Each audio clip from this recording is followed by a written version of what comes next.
exposição Aprendendo com Dorival Caymmi, Civilização Praieira, parte do cancioneiro do compositor baiano, especialmente aquele dedicado à Bahia, para fazer uma reflexão sobre os modos de viver e ocupar o ambiente litorâneo brasileiro, especialmente modos de ter uma postura menos baseada na retirada extrativista de coisas do ambiente e implantação de modelos, e mais voltada à convivência com os ritmos e forças da natureza.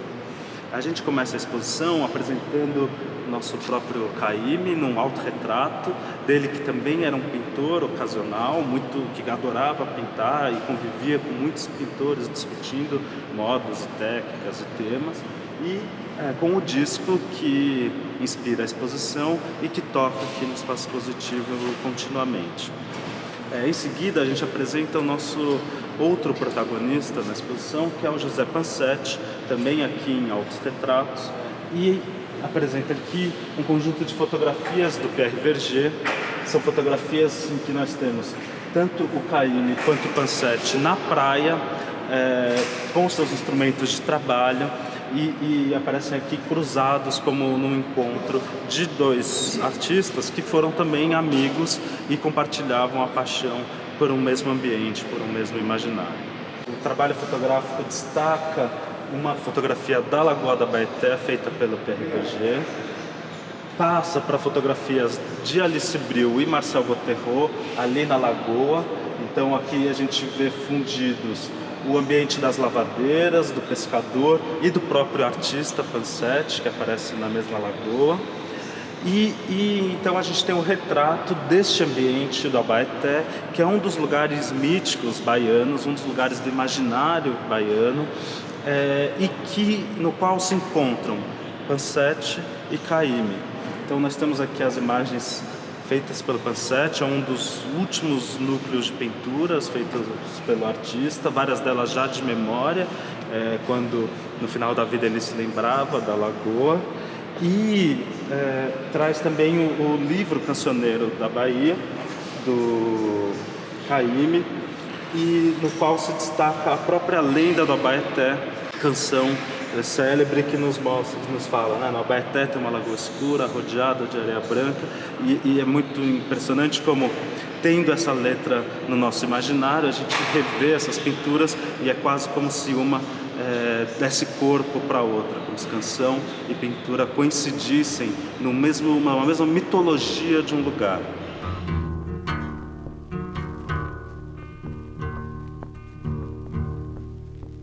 No Abaeté tem uma lagoa escura, no Abaeté tem uma lagoa escura, arrodeada de areia branca, arrodeada de areia branca, ou de areia branca, ou de areia branca.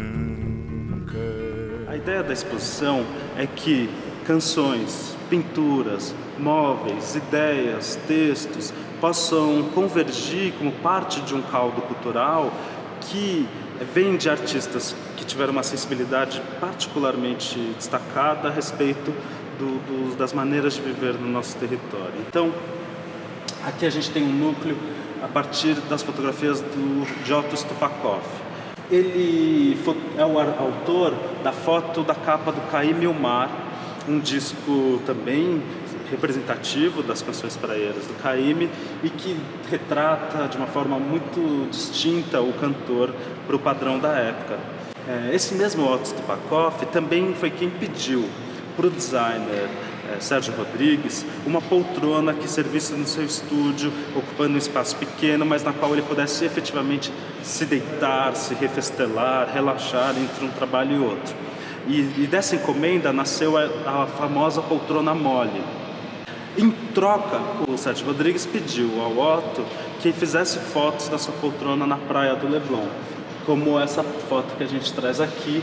O ensaio deu um pouco errado, assim, a maré subiu muito rápido e aqui a gente já vê o Sérgio vindo buscar o sofá para salvá-lo da maré. A gente junta então Caymmi e Sérgio Rodrigues através do trabalho do Otto Stupakov. Tem aqui outras fotos do Otto retratando o próprio Caymmi, Jorge Amado, Verger e assim mesmo.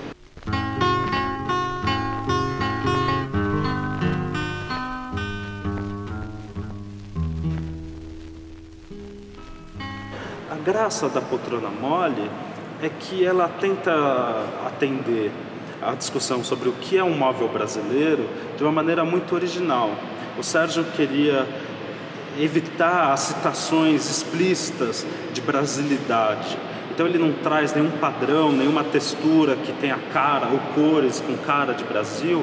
O que ele faz é aproveitar materiais em abundância aqui, combiná-los com uma lógica de design moderno, mas no caso da poltrona mole, quase que criar um monumento a uma postura corporal que é muito identificada com o brasileiro, muito identificada com a resposta do nosso corpo ao clima daqui, que é esse refestelar-se muito comum do meio da tarde, daquele horário de sol muito forte, em que nós procuramos as varandas, as redes, os cantos ensombreados para nos recuperarmos do almoço e criar aquela imagem que é associada à preguiça brasileira, né? Então a poltrona mole é uma poltrona que não serve para trabalho, ela serve quase que ao contrário, para nos convencer a esperar um pouco mais para começar a trabalhar.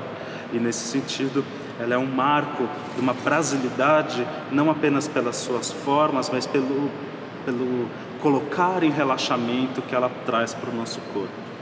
Essa discussão do móvel tropical aqui é contraposta com uma série fotográfica do Cal Guimarães, em que ele pesquisa gambiarras, e nessas gambiarras ele acaba encontrando dois exemplos de móvel brasileiro, ou de móvel praieiro, muito diferentes do mobiliário moderno de Sérgio Rodrigues, como um travesseiro de coco ou uma cadeira feita guarda-sol. E aqui a gente chega no coração da exposição, na sua parte mais sinestésica. Nós temos aqui uma sequência de pinturas do Pansete desde os seus primeiros anos. A gente vem de pinturas mais associadas ao seu período de aprendizado, ainda mais próximas de um traço, de uma pincelada acadêmica, romântica, que ele aprende com Bruno Lechowski. Depois a gente tem uma série de pinturas que vão se aproximando do mar. Então, aqui nesse trecho, a gente tem a chance de pensar um pouco sobre como é que o Cancioneiro de Caymmi cruza com as pinturas de Pansete, já que essas também, a partir daqui, são o que a gente poderia chamar de pinturas praieiras do Pansete. São pinturas em que quase não há figura humana, onde o foco são os próprios elementos da natureza e feitas também na Bahia. Então, a música do Caymmi, antes de ser sobre pessoas, ela é uma construção de um lugar, uma evocação de um lugar. E assim também é com a pintura do Pansete.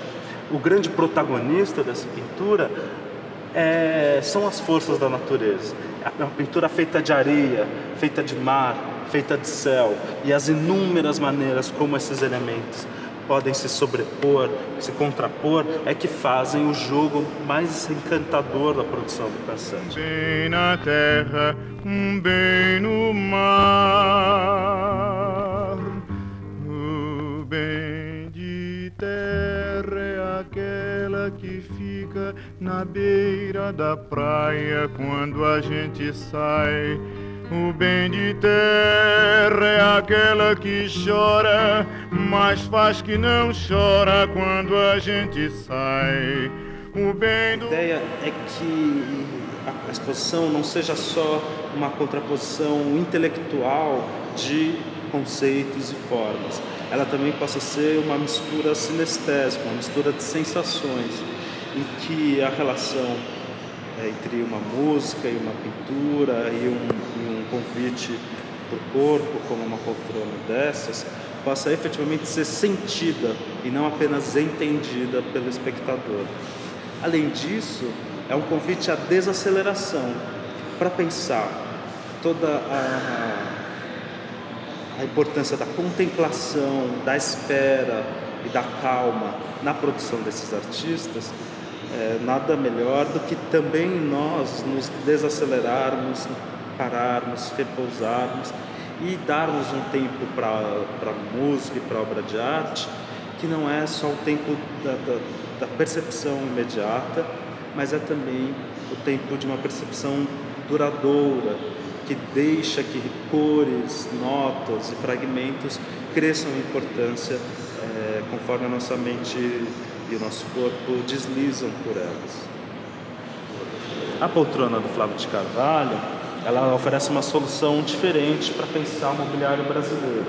No caso, a graça é fazer a lógica do design moderno, leve, e do material nobre como couro, convergir em um móvel que é adequado ao clima quente, ao calor brasileiro, ao calor dos trópicos.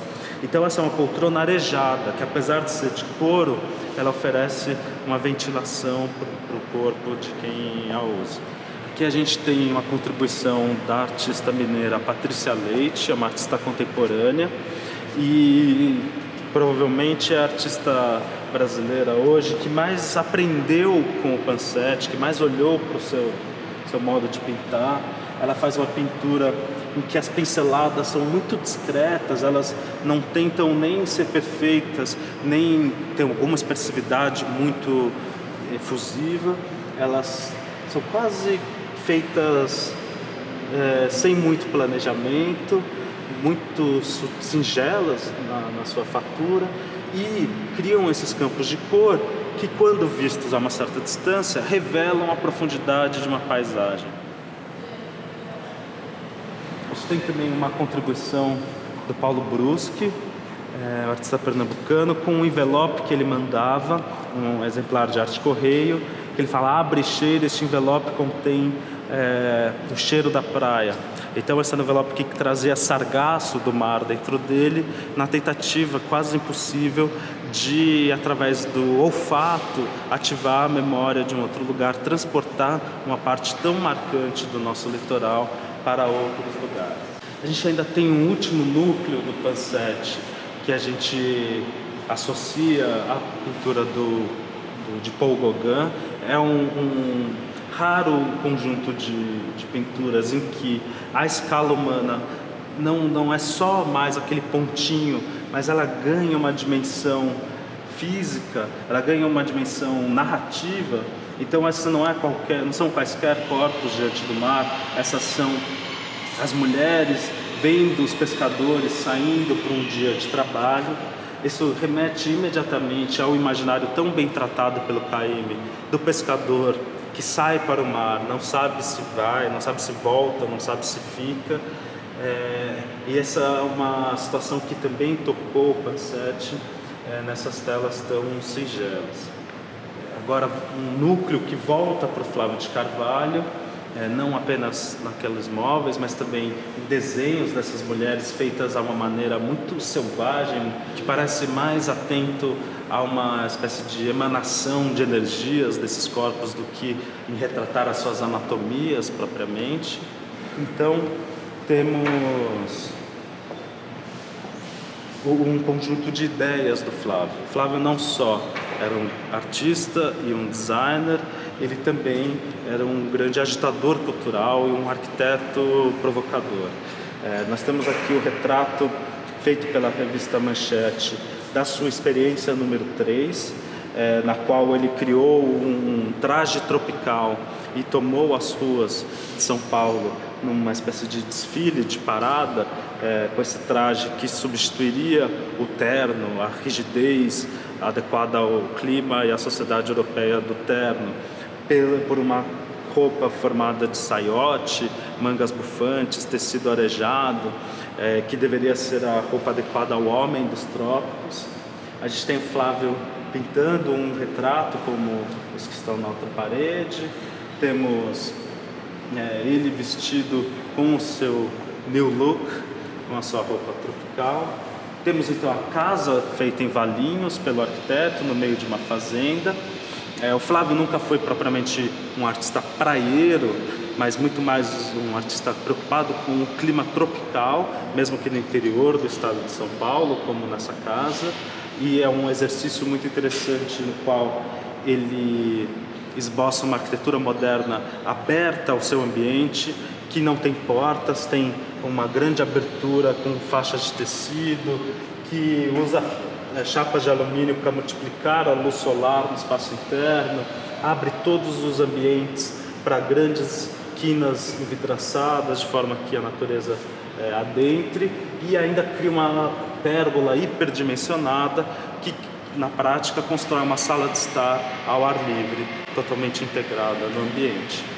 E ainda há uma referência ao texto Cidade do Homem Nu, no qual Flávio de Carvalho imagina uma versão do urbanismo moderno que não só estaria comprometida com paradigmas de funcionalidade, eficiência, setorização, como pressupõe a cidade modernista, mas também seria um espaço de liberação das amarras morais, dos costumes sociais, um lugar de plena fruição dos corpos e dos prazeres, um lugar de reinvenção da noção de liberdade para o homem. Como é muito difícil expor o texto em si, o que o Núcleo de Cultura e Participação aqui do Instituto fez, através da Galciane Neves, foi convidar 6 artistas para interpretarem esse texto do Flávio de Carvalho. Então nós temos uma espécie de colagem, uma assemblagem da Leda Catunda, que sobrepõe uma malha urbana a essas cenas de um amor burguês, tradicional, que é justamente o que na cidade do Flávio estaria se dissolvendo. Temos uma obra gráfica do Fábio Moraes, que contrapõe aquela liberdade toda à nossa malha metroviária e pede socorro, que é a única estação do metrô, do mapa do metrô que ele não apaga. Um desenho da Del Faleiros, que contrapõe uma das ideias do texto, que é o centro de reanimação dos desejos exaustos, ao imaginário do Marco Zero da cidade de São Paulo. Uma obra do Rafael RG, que imagina um pouco como seria uma arquitetura que realmente propiciasse um desvio de condutas, trocando o banheiro masculino e feminino por um banheiro separado entre casados e solteiros. Um conjunto de desenhos do Cristiano Lenhar acerca da entredécada, que é o imaginário do artista sobre uma espécie de década perdida entre as décadas conhecidas, um tempo e um imaginário, uma cultura que estaria um pouco que dissolvida ou permeada a nossa cultura, uma imagem que lembra muito a própria imagética do Flávio de Carvalho, um artista um pouco entre décadas. E essa imagem criada pelo Cadu, marcando com ácido um traçado ortogonal, como um traçado de uma cidade, nessa forma, nessa matéria extremamente orgânica da pata do caranguejo, de uma grande pata de caranguejo. A exposição então termina com dois vídeos do Nelson Félix. Um vídeo é a série Gênesis, na qual o artista realiza uma série de ações que, ao invés de serem gestos artísticos que ele pode começar e acabar, elas dependem dos ciclos de vida de animais e de plantas. Então é um processo em que o tempo orgânico ele se sobrepõe ao tempo da própria ação criativa do artista.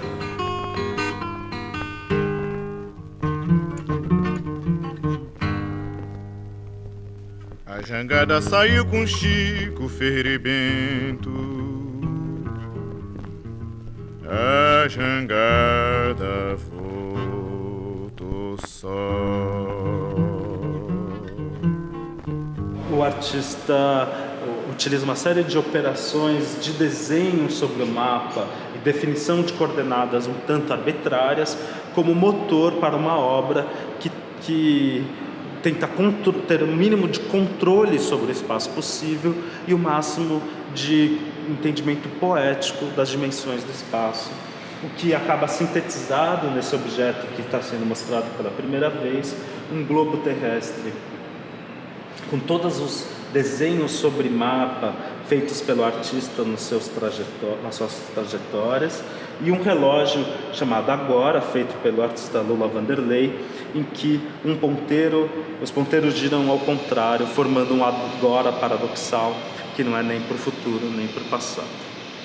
E por fim, Nós temos uma aula show gravada pelos músicos José Miguel Wisnik e Arthur Nestrovsky, em que esses dois músicos, artistas, professores e pesquisadores, escritores, falam sobre as canções praieiras do Caymmi, trazendo um pouco de ideias de ensaios célebres sobre o compositor, como os de Antônio Rizelli e Francisco Bosco, contrapondo isso à interpretação das próprias músicas que eles fazem e as interpretações próprias dos dois, que nos permitem ampliar um pouco o entendimento dessas músicas e também pensar nas ideias que estão ali guardadas para a reflexão sobre a própria imagem do Brasil que emerge a partir do cancioneiro de Caymmi.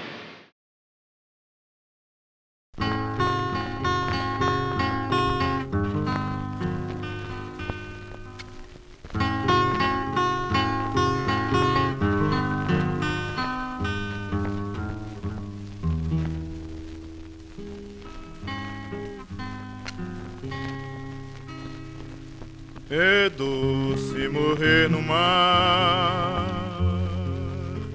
nas ondas verdes do mar. É doce morrer no mar,